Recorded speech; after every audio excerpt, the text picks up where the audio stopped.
बेटी का पिता। एक पिता ने अपनी बेटी की सगाई करवाई। लड़का बड़े अच्छे घर से था, तो पिता बहुत खुश हुए।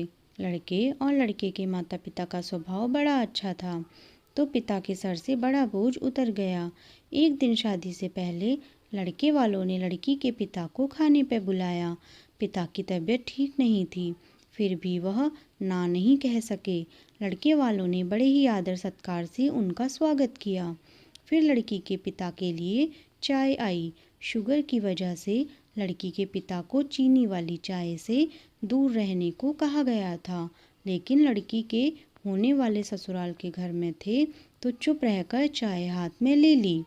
चाय की पहली चुस्की लेते ही वो चौंक से गए। चाय में चीनी बिल्कुल भी नहीं थी और इलायची भी डली हुई थी। वो सोच में पड़ गए कि ये लोग भी हमारी जैसी ही चाय पीते हैं। दोपहर में खाना खाया, वो भी बिल्कुल उनके घर जैसा। दोपहर में आराम करने के लिए 2 तकिए, पतली चादर, उठते ही सौंफ का पानी पीने को दिया गया। वहाँ से विदा लेते समय उनसे रहा नहीं गया, तो पूछ बैठे, मुझे क्या खाना है, क्या पीना है, मेरी सेहत के लिए क्या अच्छा है, ये परफेक्टली आपको कैसे पता है?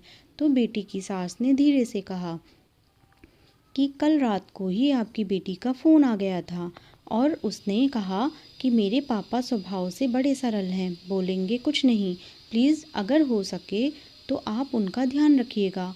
पिता की आंखों में वहीं पानी आ गया था।